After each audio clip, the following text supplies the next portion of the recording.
As emissões desde a Revolução Industrial só aumentaram, né? E chegaram numa situação crítica hoje, aumentando 1 grau a temperatura dos oceanos. E as previsões futuras são catastróficas se manter esse modelo de produção e emissão de CO2. Preocupados com essa situação, então cientistas se reuniram para discutir, né, o armazenamento de carbono e a importância desses ecossistemas costeiros no sequestro de carbono, né, por longo prazo. Bom, então foi feito, né, esse relatório em 2009, essa necessidade de quantificar esses estoques de carbono, delimitar essas áreas com a intenção de proteção, né, e de alocar recursos. Quanto de carbono que está entrando, quanto de carbono que está saindo, o que pode acontecer caso tenha perda desses habitats, quanto de carbono que está deixando de ser retirado da atmosfera, quanto de carbono que está sendo liberado por esses ecossistemas. Esse relatório foi um norte, né, para as pesquisas nessa área, quantificar os estoques, quantificar a biomassa viva, quantificar a área que esses ecossistemas ocupam no planeta todo, para poder fazer esses cálculos, né, estimar essa quantidade de carbono estocado, um modelo sem esses ecossistemas e com essa taxa de degradação, que medidas podem ser tomadas para compensação, para pesquisa nessa área, para a restauração desses ambientes, para proteção e conservação. Então foram formados vários grupos de pesquisa, um deles é o The Blue Carbon Initiative, que a professora Margarete faz parte,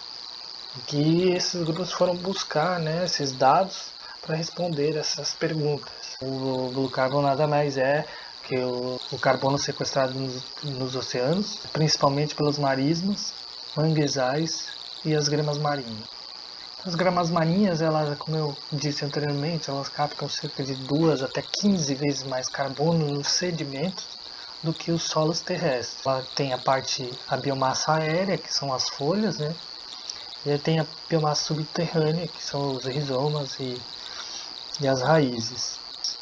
Elas criam ecossistemas, então elas elevam o solo marinho, né, e captam a grande quantidade de carbono dentro desse solo, né. Tem uma questão importante, né, existem diferentes espécies de gramas marinhas, né, poucas, mas elas diferem muito, e isso vai afetar também o sequestro e o armazenamento de carbono, né. Por exemplo, a maioria dos estudos está direcionada para as espécies maiores, né? Esses estudos de sequestro e armazenamento de carbono foi feito principalmente com as espécies maiores que ocorrem na Europa, no mar Mediterrâneo e no norte do Atlântico.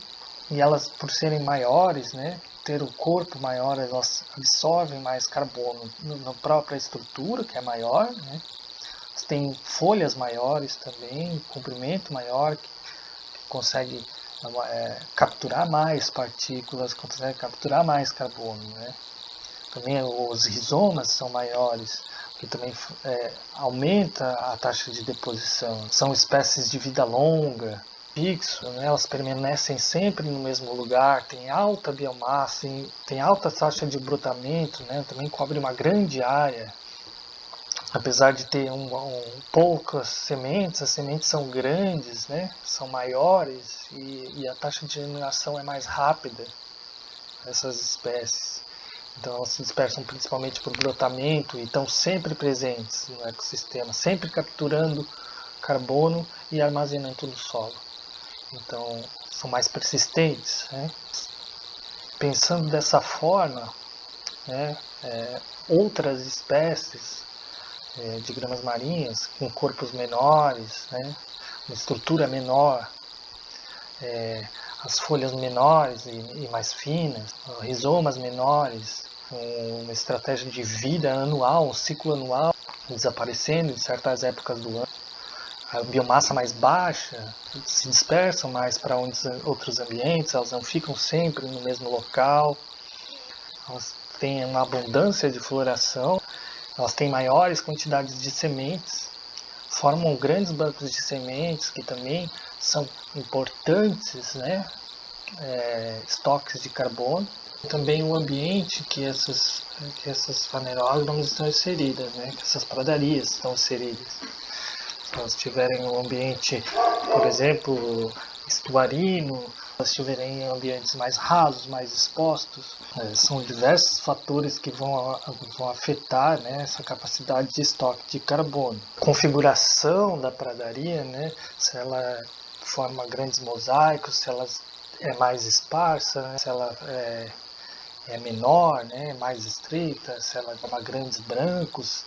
Então isso tudo vai afetar a capacidade desses ecossistemas de sequestrar carbono, de reter sedimento e consequentemente, de estocar carbono no solo. Então aqui mostra, apesar essa é uma figura de uma daquelas grandes espécies, né, que ela tem os dois ciclos, na verdade, né, o ciclo perene, né, que ela fica permanente ali por rotação, ela se mantém, e tem também o ciclo anual com a produção de semente, daquelas sementes grandes que eu comentei. Espécies anuais, ela só tem o ciclo anual, né, ela não tem esse outro ciclo.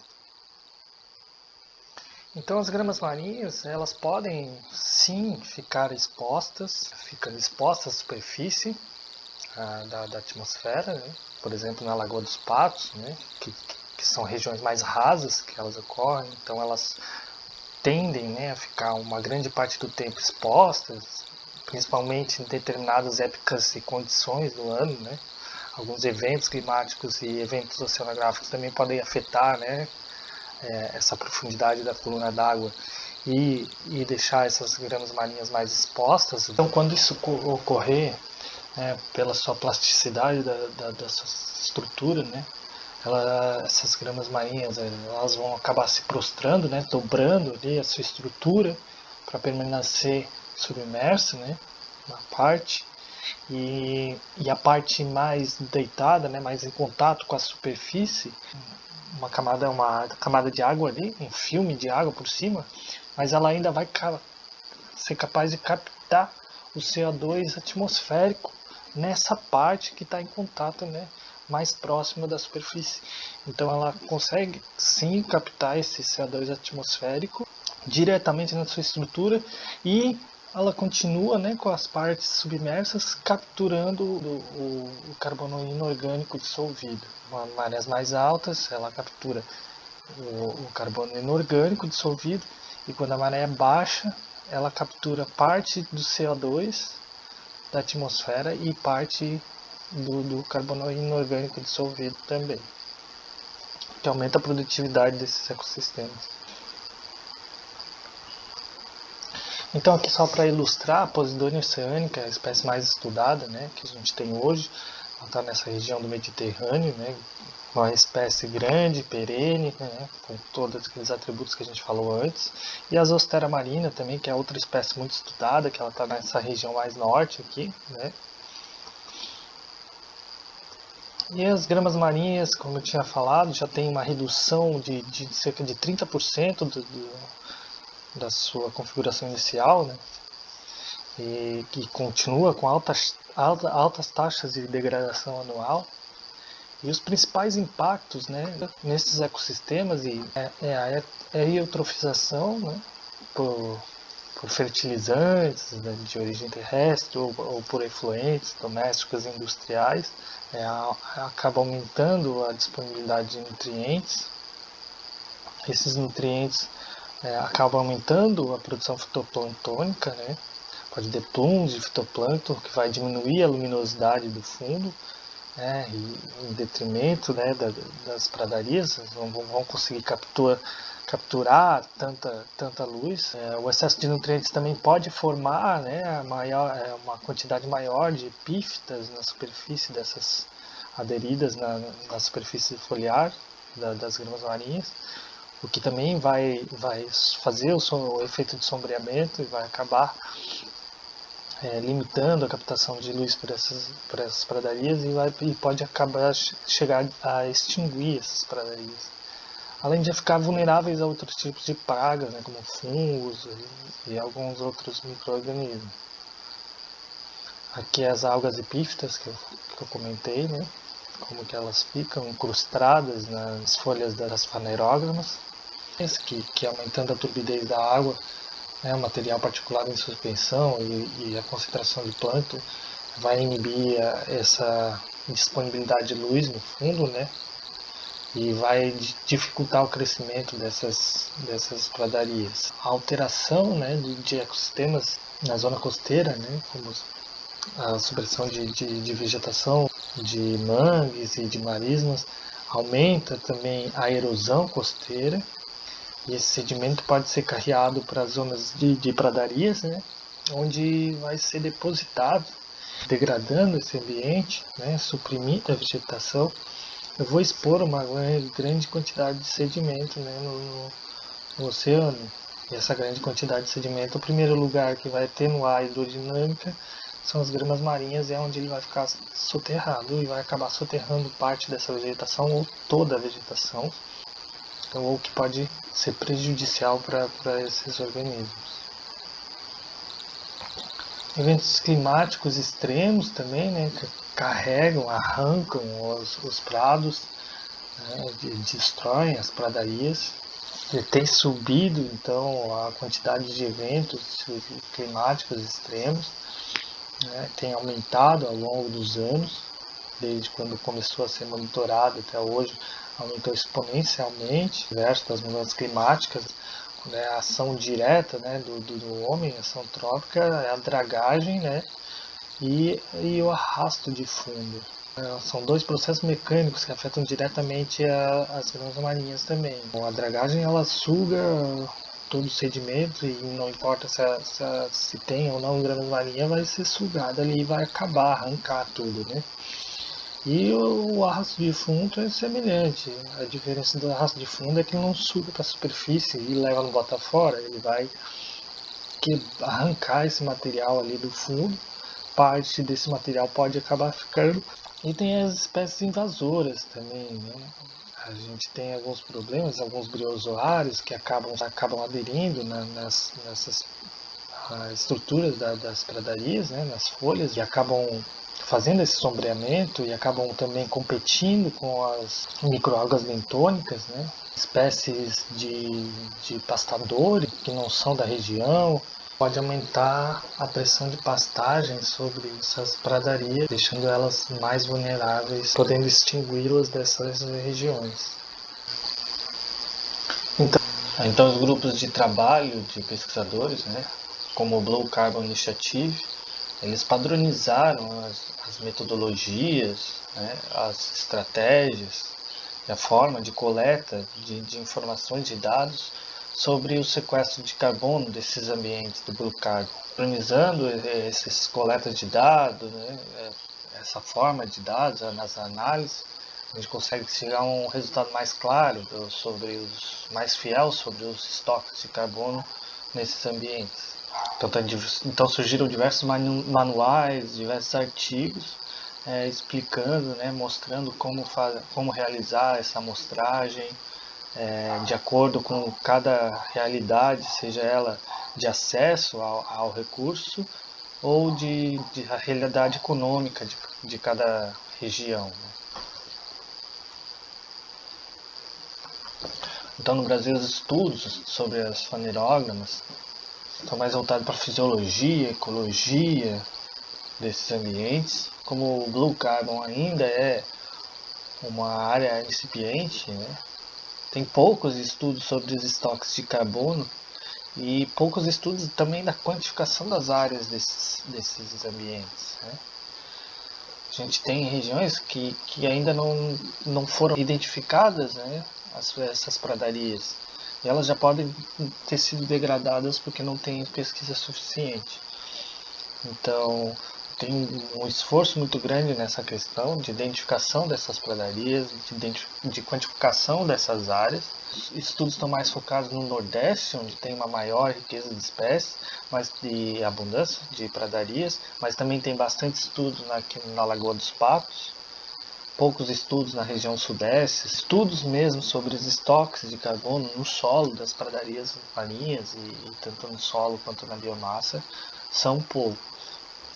Um desses estudos foi Nóbrega, acabou estudando as duas pradarias diferentes, em duas regiões totalmente diferentes, né? Ele coletou o General Alódoli no Nordeste, no Ceará, e a rúpia marítima aqui no estuário da Lagoa dos Patos. Então ele coletou dados de solo dessas pradarias. Ele fez a análise de pH, de carbono orgânico total e de alguns outros parâmetros, né, que caracterizaram os diferentes solos dessas regiões. É um artigo mais voltado para a pedologia do solo nessas gramas, mas também traz informações sobre estoques de carbono dessas pradarias, né, que podem ser usadas para estimar esses valores.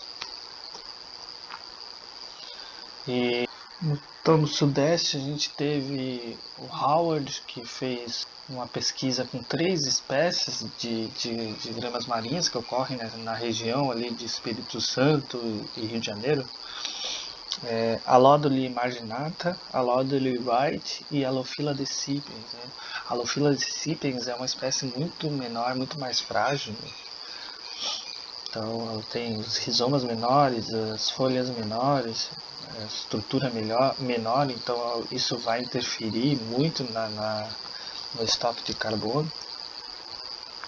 Então ele fez a coleta do sedimento nesses locais e comparou, né, esses estoques com os estoques da Baía da Flórida.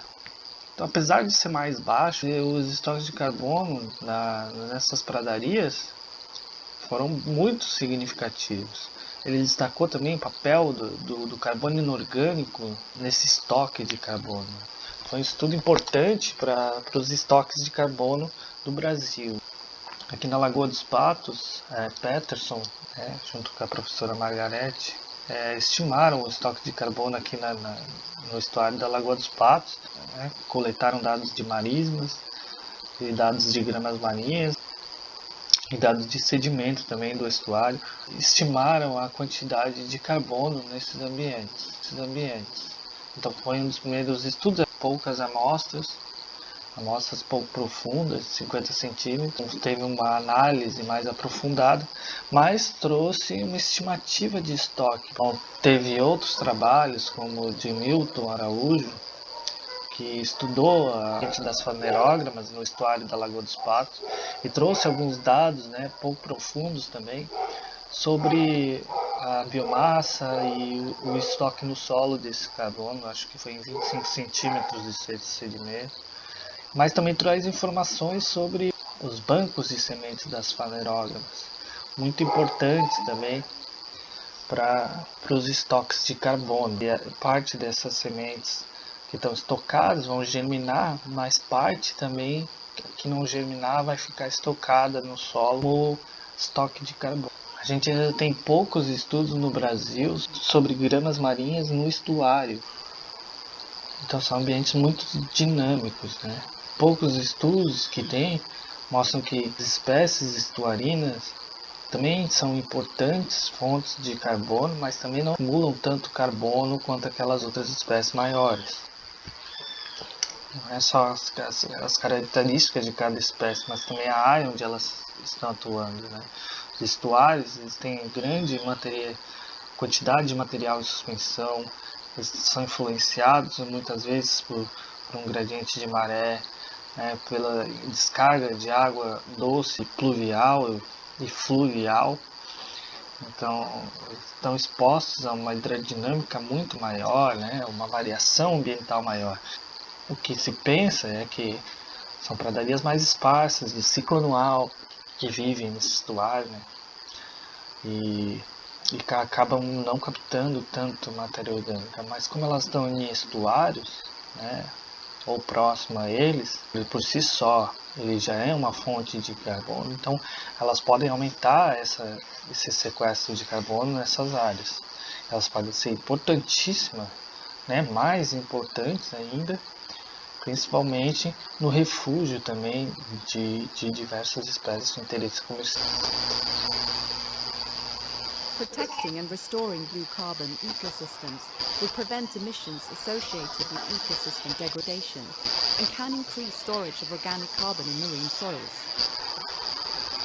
Então, a importância de recuperar esses ambientes, né, e ter medidas de proteção, né, políticas ambientais que reforcem a proteção desse ambiente, não só pela sua capacidade de sequestro em curto prazo, né, de retirar CO2, como tem as medidas de compensação. Se você desmatar uma área, você vai plantar tantas mudas, ou você vai comprar um carro que vai poluir mais, para ajudar na fiscalização. A gente tem que repensar esse modelo de conservação, né?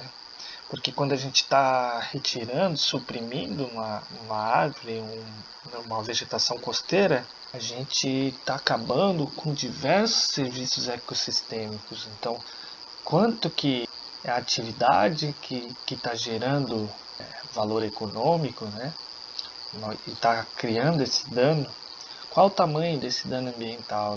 E na zona costeira, a degradação ambiental, o impacto, né, se a gente calculado, como a gente mostrou antes, muito maior do que o valor econômico que aquela atividade econômica está causando. Então, para quem vai o prejuízo? Quem que paga essa conta, né? Algumas iniciativas, né, para a restauração desses ecossistemas também e a utilização das sementes, né, para a alimentação humana.